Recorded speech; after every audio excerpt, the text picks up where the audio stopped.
Hi, I'm Dr. Robin Koslowitz, YouTube's post-traumatic parenting expert.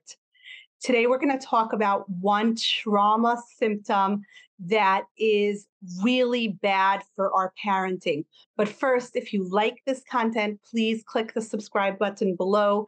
You can also find so much more of this content on Instagram at Dr. Koslowitz Psychology, where the post-traumatic parenting community hangs out and supports one another.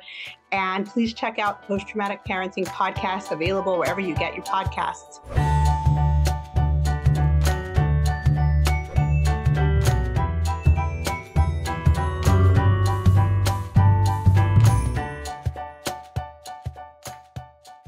So one of the most common ways we cope with trauma is dissociation. It's the freeze response that happens when we are overwhelmed, when we're in a situation that's just too big for our brains to metabolize, that feels threatening, that feels terrifying. We learn to dissociate. We're simply not there. Dissociation is great in the moment of trauma because we can pretend that it's happening to someone else. Very often, dissociation keeps us alive. It's what allows us to not feel so many feelings in a moment of crisis or in a moment of fear. And it can really help us survive. That sense of icy calm that we sometimes get in a true emergency is an aspect of dissociation. The problem is dissociation is very seductive. It feels like such a great solution because we don't have to feel stress.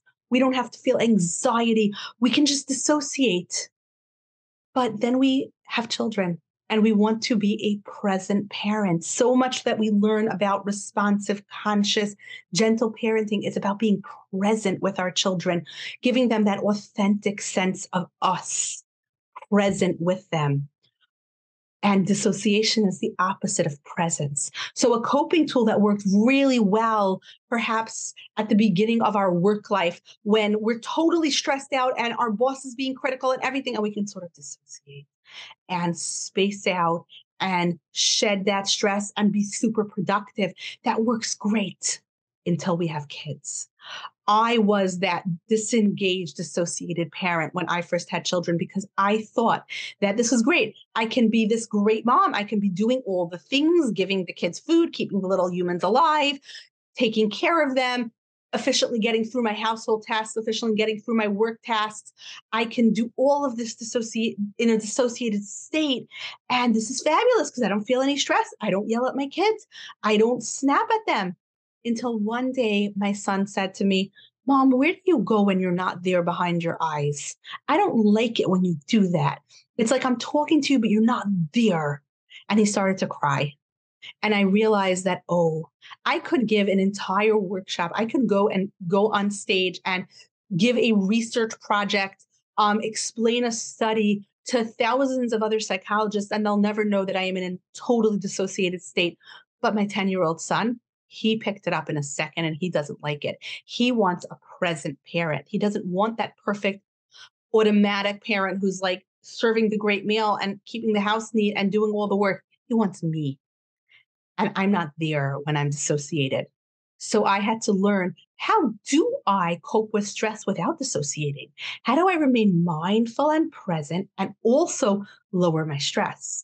Because since I learned to dissociate from such a young age, because I had a traumatic childhood, I never learned any other stress management tool. It took me a long time to learn to exercise, to make my body feel better so that my brain feels better, and to make my brain feel better so my body feels better. It took me a long time to learn that I need to exercise, that I need to have time in sunshine, that I need to get enough sleep, that in a moment of stress, I can do some deep breathing or progressive muscle relaxation where I make myself stiff and then I release.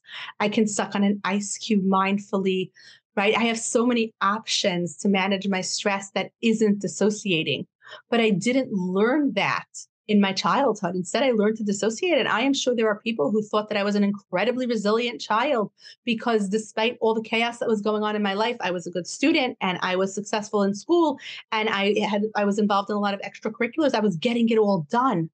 So I looked super resilient, and I was in many ways, but I also was doing it in a highly dissociated state. And that is just antithetical to parenting.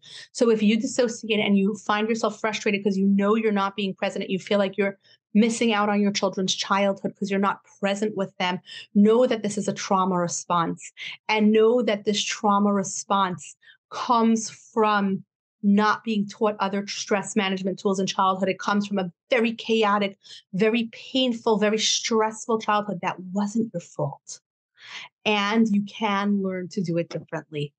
If you really like this content and you want to learn more about post-traumatic parenting, you can find us on Instagram. That's where the post-traumatic parenting community hangs out. You can find us on @Dr. Coslet Psychology. We're on Facebook, and we have a Facebook group as well. You can also find Post-Traumatic Parenting Podcast available wherever you get your podcasts.